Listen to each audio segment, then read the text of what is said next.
నెహెమ్యా గ్రంథము 12-13 అధ్యాయాలు. మొదటిగా 12వ అధ్యాయము. షయల్తీయేలు కుమారుడైన జెరుబ్బాబెలుతో కూడా వచ్చిన యాజకులను లేవీయులను వీరే: యేషువ, సెరాయ, ఇర్మియా, ఎజ్రా, అమర్య, మల్లూకు, హట్టూషు, షెకన్య, రెహూము, మెరేమోతు, ఇద్దో, గిన్నెతోను, అబీయా, మియామిను, మయద్య, బిల్గా, షమయ, యోయారీబు, యోదయ, సల్గు, ఆమోకు, హిల్కియా, యోదయ అనువారు. వారందరూ యోషువ దినములలో యాజకులలోను వారి బంధువులలోను ప్రధానులుగా ఉండిరి. మరియు లేవీలలో యేషువ, బిన్నూయి, కద్మియేలు, షెరేబ్యా, యూదా స్తోత్రాది సేవ విషయంలో ప్రధాని అయిన మత్తన్యాయు అతని బంధువులను మరియు బగ్బక్కాయు, ఉన్నీయును వారి బంధువులను వారికి ఎదురు వరుసలో నుండి పాడువారు. యేషువ యోయాకీమును కనెను. యోయాకీము ఎల్యాషీబును కనెను. ఎల్యాషీబు యోయాదాను కనెను. యోయాదా యోనాతానును కనెను. యోనాతాను యద్దూవను కనెను.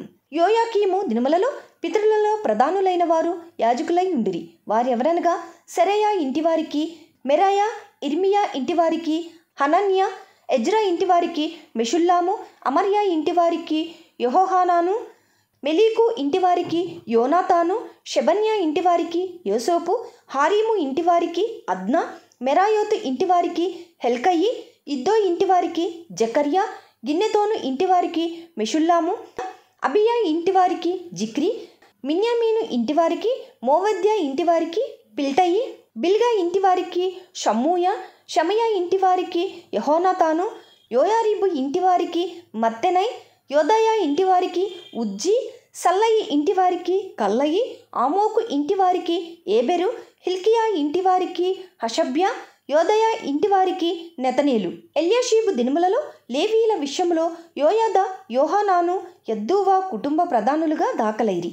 మరియు పారసీకుడగు దర్యావేషు ఏలుబడి కాలములో వారే యాజక కుటుంబ ప్రధానులుగా దాఖలైరి. ఎల్యాషీబు కుమారుడైన యోహానాను దినముల వరకు అనుదినము జరుగు విషయముల గ్రంథమందు వారు లేవీల కుటుంబ ప్రధానులుగా దాఖలైరి. లేవీల కుటుంబ ప్రధానులైన హషబ్యాయు, షెరేబ్యాయును, కద్మియేలు కుమారుడైన యోషువయును వారికి ఎదురు వరుసలో పాడు తమ బంధువులతో కూడా దైవజనుడైన దావీదు యొక్క ఆజ్ఞను బట్టి స్తుతిపాటలు పాడుటకు వంతులు చొప్పున నిర్ణయింపబడిరి. మతన్య, బక్బుక్య, ఓబద్య, మెషుల్లాము, టల్మోను, అక్కూబు అనువారు గుమ్మముల దగ్గరనున్న పదార్థపు కొట్టుల యొద్ద కాపుకాచు ద్వారపాలకులుగా ఉండిరి. వీరు యోజాదాకునకు పుట్టిన యోషువ కుమారుడైన యోయాకీము దినములలోను అధికారి అయిన నెహెమ్యా దినములలోను యాజకుడును శాస్త్రియునగు ఎజ్రా దినములలోను ఆ పని జరుపుచూ వచ్చిరి. యెరూషలేము ప్రాకారమును ప్రతిష్ఠించు కాలములో వారు ఆ ప్రతిష్ఠాచారమును స్తోత్ర గీతములతోనూ పాటలతోనూ స్వరమండల సితారా చేయి తాళములతోనూ సంతోషముగా జరిగించున్నట్లు లేవీయులను తమ సకల స్థలములలో నుండి యెరూషలేమునకు రప్పించుటకు పూనుకొనిరి. అప్పుడు గాయకుల వంశస్థులు యెరూషలేము చుట్టూనున్న మైదాన భూమిలో నుండి నెటోపాతి యొక్క గ్రామములలో నుండి కూడుకొని వచ్చిరి. మరియు గిల్గాలు యొక్క ఇంటిలో నుండి గెబా యొక్కయు అజ్మావేతి యొక్కయు పొలములలో నుండి జనులు వచ్చిరి. ఏలయనగా యెరూషలేము చుట్టూను గాయకులు తమకు ఊళ్లను కట్టుకొని ఉండిరి. యాజకులను లేవీయులను తమ్మును తాము పవిత్రపరచుకొనిన తరువాత జనులను గుమ్మములను ప్రాకారమును పవిత్రపరిచిరి. అటు తర్వాత నేను యూదుల ప్రధానులను ప్రాకారము మీదకి తోడుకొని వచ్చి స్తోత్ర గీతములు పాడువారిని 2 గొప్ప సమూహములుగా ఏర్పరిచి తిని. అందులో ఒక సమూహము కుడిప్రక్కను పెంటగుమ్మము వైపున ప్రాకారము మీదను నడిచెను. వారి వెంబడి హోషేయయును యూదుల ప్రధానులలో సగము మందియును వెళ్ళిరి. మరియు అజర్యాయు, ఎజ్రాయు, మెషుల్లామును, యూదాయు, బెన్యామీనును, షమయాయును, ఇర్మియాయు అనువారు పోయిరి.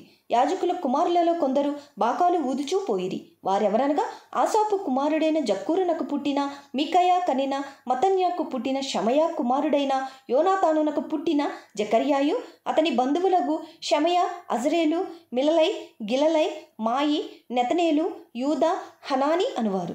వీరు దైవజనుడగు దావీదు యొక్క వాద్యములను వాయించుచూ పోయిరి. వారి ముందర శాస్త్రియగు ఎజ్రాయును నడిచెను.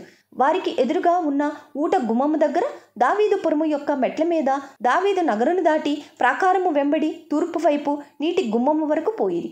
స్తోత్ర గీతములు పాడువారి వారి వెంబడి నేనును వెళ్ళితిని. ప్రాకారము మీదనున్న సగము మంది కొలుముల గోపురము అవతల నుండి వెడల్పు ప్రాకారము వరకు వెళ్ళిరి.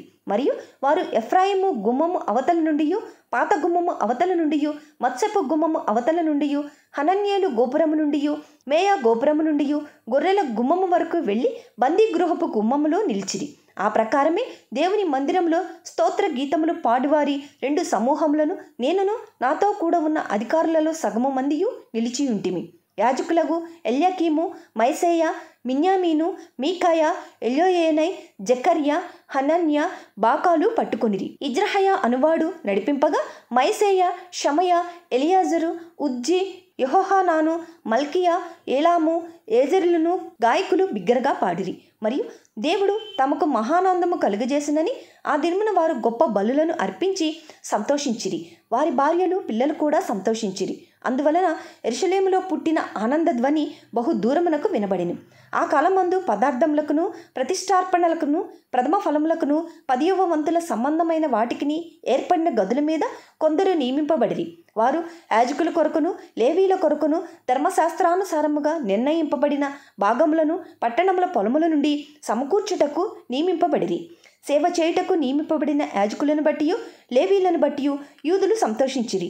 మరియు గాయకులను ద్వారపాలకులను దావీదును అతని కుమారుడైన సొలొమోనును ఆజ్ఞాపించినట్లు దేవుని గూర్చిన పనులను తమ శుద్ధిని గూర్చిన పనులను నెరవేర్చుచూ వచ్చిరి. పూర్వం వందు దావీదు దినములలో గాయకుల విషయంలోను స్తోత్ర గీతముల విషయంలోను పాటల విషయంలోను ఆసాపు ప్రధానుడు.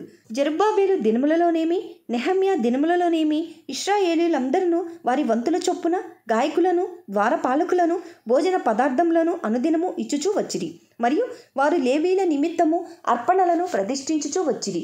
లేవీలు అహరోను వంశస్థులకు వాటిని ప్రతిష్ఠించిరి. నెహమ్యా గ్రంథము 13వ అధ్యాయము. ఆ దినమందు వారు మోషే గ్రంథము జనులకు చదివి వినిపించగా అందులో అమ్మోనీయులు గాని మోయాబీయులు గాని దేవుని యొక్క సమాజమును ఎన్నటికీ చేరకూడదు.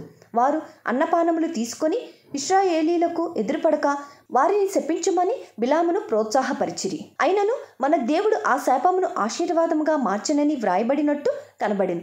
కాగా జనులు ధర్మశాస్త్రమును వినినప్పుడు మిశ్రా జనసమూహమును ఇశ్రాయేలీలలో నుండి వెలివేసిరి. ఇంతకుముందు మన దేవుని మందిరపు గది మీద నిర్ణయింపబడిన యాజకుడగు ఎల్యాషీబు టోబియాతో బంధుత్వము కలుగజేసుకుని నైవేద్యమును సాంబ్రాణిని పాత్రలను గింజలలో 10వ భాగమును క్రొత్త ద్రాక్షరసమును లేవీలకును గాయకులకును ద్వారపాలకులకును ఏర్పడిన నూనెను యాజకులకు తేవలసిన ప్రతిష్ఠిత వస్తువులను పూర్వము ఉంచు స్థలమునొద్ద అతనికి ఒక గొప్ప గదిని సిద్ధము చేసి ఉండెను. ఆ సమయంలో నేను యెరూషలేములో ఉండలేదు. ఎందుకనగా బబులోను దేశపు రాజైన అర్తహషస్త ఏలుబడియందు 32వ సంవత్సరమున నేను రాజును దర్శించి కొన్ని దినములైన తర్వాత రాజునొద్ద సెలవు పుచ్చుకొని యెరూషలేమునకు వచ్చి ఎల్యాషీబు దేవుని మందిరంలో టోబియాకు ఒక గది ఏర్పరిచి చేసిన కీడంతయు తెలుసుకొని బహుగా దుఃఖపడి ఆ గదిలో నుండి టోబియా యొక్క సామాగ్రి అంతయు అవతల పారవేసి గదులన్నీ శుభ్రము చేయడని ఆజ్ఞాపింపగా వారు అలాగూ చేసిరి.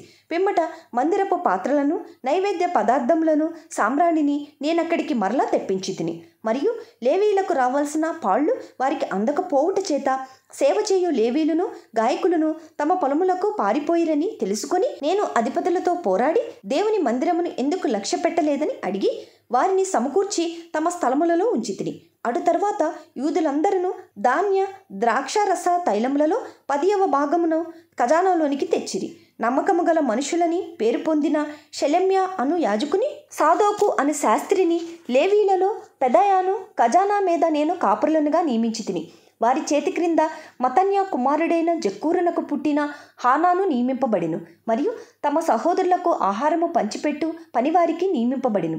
నా దేవా, ఈ విషయంలో నన్ను జ్ఞాపకం ఉంచుకొని నా దేవుని మందిరమునకు దాని ఆచారముల జరుగుబాటునకును నేను చేసిన ఉపకారములను మరవకుండుము. ఆ దినములలో యూదులలో కొందరు విశ్రాంతి దినమున ద్రాక్ష తొట్లను త్రొక్కుటయు, గింజలు తొట్లలో పోయుటయు, గాడిదల మీద బరువులు మోపుటయు, ద్రాక్షారసమును ద్రాక్ష పండ్లను అంజూరపు పండ్లను నానా విధములైన బరువులను విశ్రాంతి దినమున యెరూషలేములోనికి తీసుకుని వచ్చుటయు చూచి ఈ ఆహార వస్తువులను ఆ దినమున అమ్మిన వారిని గద్దించి తిని. తూరు దేశస్థులు కాపురముండి యెరూషలేములోను విశ్రాంతి దినములో యూదులకును చేపలు మొదలైన నానావిధ వస్తువులు తెచ్చి అమ్ముచుండిరి. అంతటా యూదుల ప్రధానులను నేనెదురాడి విశ్రాంతి దినమును నిర్లక్ష్యపెట్టి మీరెందుకు ఈ దుష్కార్యమును చేయుదురు? మీ పితరులను ఇట్లు చేసి దేవుని యొద్ద నుండి మన మీదికిని ఈ పట్టణస్థుల మీదికిని కీడు రప్పింపలేదా? అయితే మీరు విశ్రాంతి దినమును నిర్లక్ష్యపెట్టి ఇశ్రాయేలీల మీదికి కోపము మరి అధికముగా రప్పించుచున్నారని చెప్పి తిని. మరియు విశ్రాంతి దినమునకు ముందు చీకటి పడినప్పుడు యెరూషలేము గుమ్మములను మూసివేయవలెననియు విశ్రాంతి దినము గడుచు వరకు వాటిని తీయకూడదనియు నేను ఆజ్ఞాపించితిరి. మరియు విశ్రాంతి దినమున ఏ బరువైనను లోపలికి రాకుండా గుమ్మముల యొద్ద నా పనివారిలో కొందరిని కావలి ఉంచితిని. వర్తకులను నానా విధములైన వస్తువులను అమ్మువారును 1-2 మారులు యెరూషలేము అవతల బస చేసుకొనగా నేను వారిని గద్దించి వారితో ఇట్లంటిని, మీరు గోడచాటును ఎందుకు బస చేసుకొంటిరి? మీరు ఇంకొకసారి ఇలాగూ చేసిన ఎడల మిమ్మల్ని పట్టుకొందునని చెప్పి తిని. అప్పటి నుండి విశ్రాంతి దినమున వారు మరి రాలేదు. అప్పుడు తమను తాము పవిత్రపరచుకొనవలెననియు విశ్రాంతి దినమును ఆచరించుటకు వచ్చి గుమ్మములను కాచుకొనవలెననియు లేవీయులకు నేను ఆజ్ఞాపించి తిని. నా దేవా, ఇందుని గూర్చి నన్ను జ్ఞాపకముంచుకొని నీ కృపాతిశయము చొప్పున నన్ను రక్షించుము. ఆ దినములలో అష్డోదు, అమ్మోను, మోయాబు సంబంధులైన స్త్రీలను వివాహము చేసుకొనిన కొందరు యూదులు నాకు కనబడిరి. వారి కుమారులలో సగము మంది అష్డోదు భాష మాటలాడువారు. వారు ఆయా భాషలు మాటలాడువారు గాని యూదుల భాష వారిలో ఎవరికినీ రాదు. అంతటా నేను వారితో వాదించి వారిని శపించి కొందరిని కొట్టి వారి తల వెంట్రుకలను పెరికివేసి, మీరు వారి కుమారులకు మీ కుమార్తెలను ఇయ్యకయు మీ కుమారులకైనను మీకైనను వారి కుమార్తెలను పుచ్చుకొనకయు ఉండవలెనని వారి చేత దేవుని పేరిట ప్రమాణము చేయించి ఇట్టి కార్యములు జరిగించి ఇశ్రాయేలీల రాజైన సొలొమోను పాపము చేయలేదా? అనేక జన్మలలో అతని వంటి రాజు లేకపోయినను అతడు తన దేవుని చేత ప్రేమింపబడిన వాడే ఇశ్రాయేలీలందరి మీద రాజుగా నియమింపబడినను అన్య స్త్రీలు అతని చేత సహా పాపము చేయించలేదా? కాగా ఇంత గొప్ప కీడు చేయనట్లును మన దేవునికి విరోధముగా పాపము చేయనట్లును అన్య స్త్రీలను వివాహము చేసుకొనిన మీ వంటి వారి మాటలను మేము ఆలకింపవచ్చునా అని అడిగితిని. ప్రధాన యాజకుడును ఎల్యాషీబు కుమారుడునైన యోయాదా కుమారులలో ఒకడు హోరోనీయుడైన సన్బల్లటునకు అల్లుడాయెను. దానిని బట్టి నేను అతని నా యొద్ద నుండి తరిమితిని. నా దేవా, వారు యాజక ధర్మమును యాజక ధర్మపు నిబంధనను లేవీల నిబంధనను అపవిత్రపరిచిరి గనుక వారిని జ్ఞాపకముంచుకొనుము. ఈలాగున వారు ఏ పరదేశులలోనూ కలియకుండా వారిని పవిత్రపరిచి ప్రతి యాజకుడును ప్రతి లేవీయుడును విధి ప్రకారముగా సేవ చేయనట్లు నియమించితిని. మరియు కావలసి వచ్చినప్పుడెల్లా కట్టెల అర్పణను ప్రథమ ఫలములను తీసుకొని వచ్చినట్లుగా నేను నియమించితిని. నా దేవా, మేలుకై నన్ను జ్ఞాపకం ఉంచుకొనుము.